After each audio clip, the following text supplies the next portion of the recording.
Please be seated.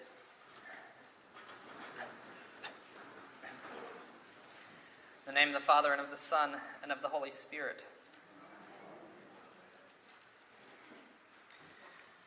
So do you find the story about Herod Antipas and John the Baptizer to be strange? I do. In fact, I find this story not only strange, but just rather downright bizarre. Herod Antipas, who is the Herod in this story, is not the only Herod in the Bible. He's the youngest son of Herod the Great, king of Judea, when Jesus was born, about 30 years before this story. And Herod the Great divided his kingdom into what he called tetrarchs. And Herod Antipas, his youngest son, was the tetrarch of Galilee and Perea. Now, John and Jesus did most of their ministry and preaching in Galilee and Perea. And so John, or Herod Antipas, was actually rather familiar with these people. In fact, he's the Herod that Pontius Pilate sends Jesus to on Good Friday when the Jews bring Jesus to Pontius Pilate. And he says, well, this guy is from Galilee, and Herod's in town, so I'm going to see what Herod wants to do with them. And Herod says, no, I don't want to get involved in this trouble. So he sends him back to Pontius Pilate. The rest of that story is in Holy Week, if you want to come then. Now, I'm sure at this point, Herod Antipas would want me to remind you of the really important things that he did in his life. The stuff that he wanted to be remembered by, which he built the city of Sepphoris, he built the city of Tiberias, and he walled in another city and named it Livia after the emperor's wife, or the Caesar's wife. These were pretty major cities, constructions, and fortifications for their day. And that makes Herod pretty important. In fact, it even got the attention of the Roman emperor at the time. But unfortunately for Herod Antipas, the world remembers him not for all the cities he built or the schmoozing he got to do with the emperor, but rather for the fact that he was involved in the killing of two poor Jewish rabbis. One who ran around the desert wearing camel skin, and the other who claimed he was God. So what happens in this story is that John the Baptizer is out preaching, and in his sermons he's condemning Herod Antipas because he married his brother's sister. I won't get into all the genealogies here, but you kind of have to know a little bit more about the situation. Herod Antipas actually is married, and he gets a divorce so that he can marry Herodias, who is married to his brother, and who is actually the daughter of Berenice, his sister. So, not only did Herod get a divorce to marry his brother's wife was actually their niece to begin with. It's like incest, but to the power of two. And I know what you're thinking. You're thinking I got sidetracked and started talking about the Habsburgs, but no, this is the Herods. In any case, John the Baptizer was pretty vocal about all this. He's meddling in his preaching with the bedroom and politics at the same time. And that's how we know that he wasn't an Episcopal priest. What John is doing here is precisely what some clergy and laity warn us priests not to do. Don't talk about politics or the bedroom because it will get you in trouble, Exhibit A on the silver platter. I suspect that there are at least as many viewpoints as there are bodies in this room about how social and political issues ought to be mentioned or not mentioned in a sermon. Whether it be the issue of how to treat immigrants and foreigners, how to understand marriage, how to keep the Sabbath holy and restful, how to deal with interests on personal loans, standing against torture of humans and animals, opposing unjust wars, how to live responsibly without cluttering up our world with trash. Whatever the case may be, Our human interaction with each other, our interaction with the animals, and our interaction with the world around us always has a moral aspect to it. You can't interact with someone or something without there being a question of whether that interaction was good or bad, loving or hateful, caring or careless. So John the Baptizer well knew the job of the preacher intersects or collides at times with what the king is doing. Whether we like to admit it or not, both John and his cousin Jesus were put to death for ostensibly and explicitly political reasons. One for speaking out against the king, and the other for claiming to be the king of the Jews. Pope Francis, the current pope, because he's doing his job correctly and trying to make sure that we love God, love our neighbors, and love the world in which we live, gets accused of meddling too much with politics and economics. At least we accuse him of that when we don't like what he says.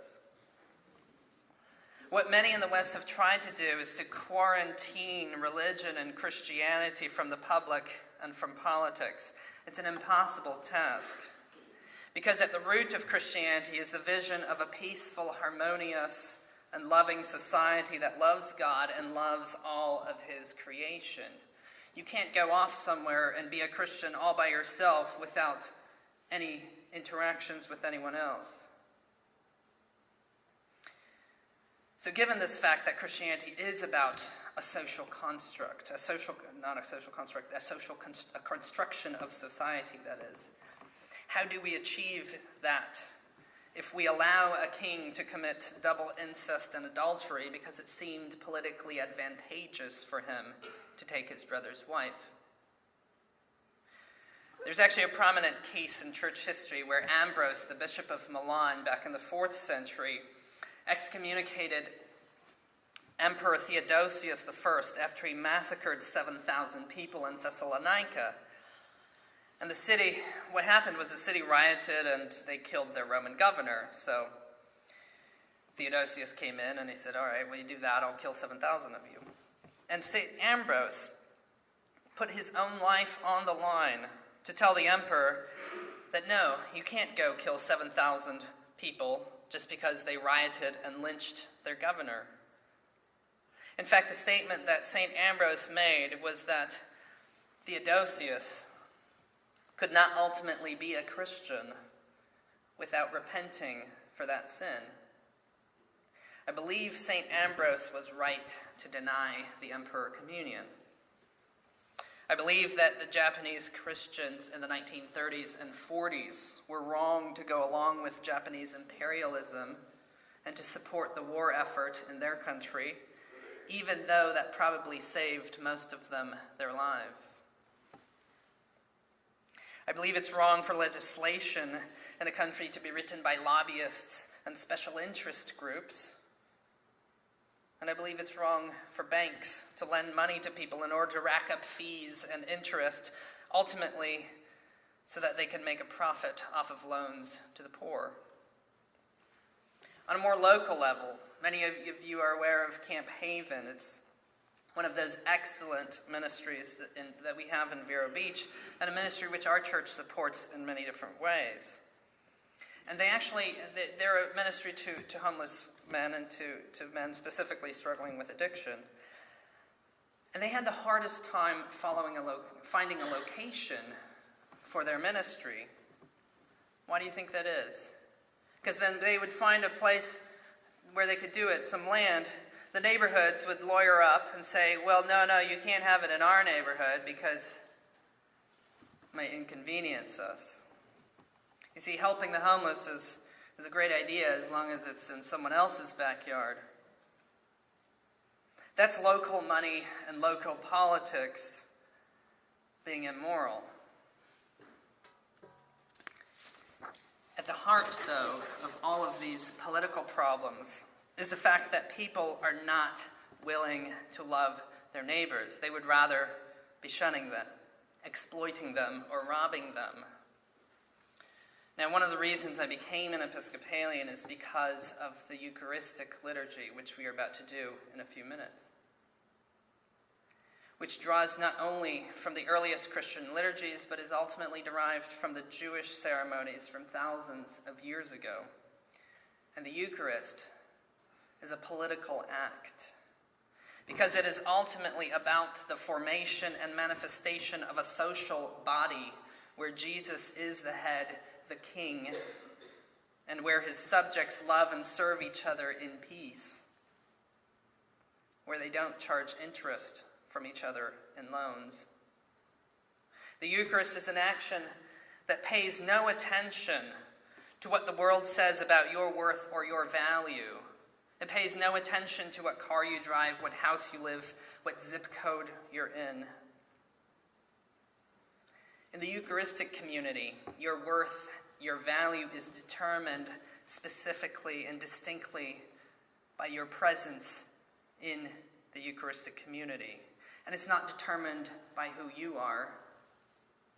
It's determined by the God of the universe who has called you to come and eat. And so I'll leave you with a story about what I believe to be one of the greatest, if not the greatest, political act of the 20th century. Many of you might remember that immediately after becoming Pope, John Paul II made it clear that he intended to visit Poland.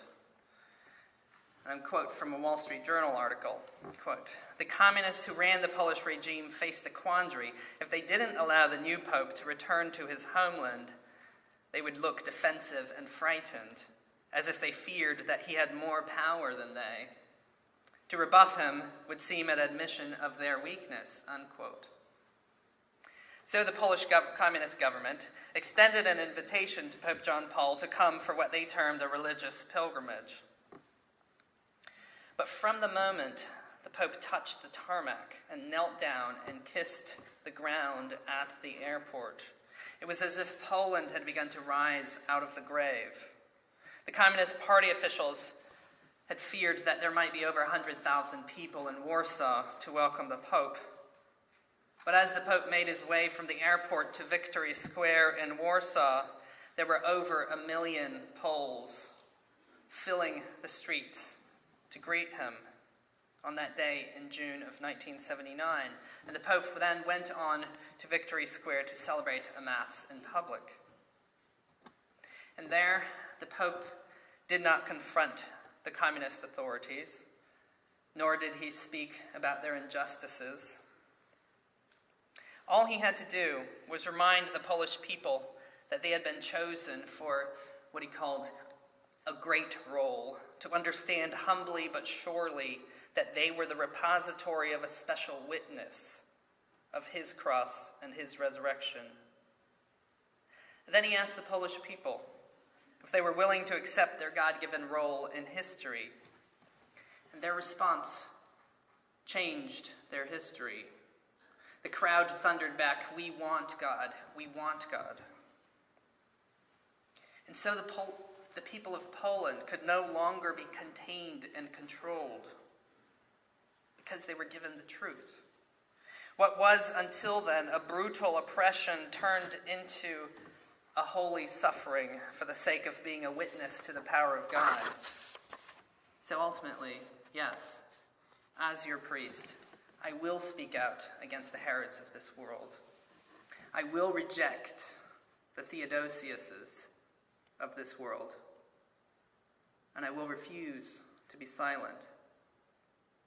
But it is in the Eucharist itself that we find the politics of this church, or of the church. It is when we raise and elevate the body of Jesus Christ in the Mass that we testify to the way of light, the way of love, the way of life. We testify that neither oppression, injustice, malice, torture, nor death will take us or separate us from the love with which God has loved us, the life he has promised us, or the grace with which he has redeemed us. In celebrating the Eucharist, every nation, every principality, every power of this world is condemned by the evil of their own actions. even as the tortured body of the Son of God is lifted high to shine a light into this world, the light of Christ. In the name of the Father, and of the Son, and of the Holy Spirit.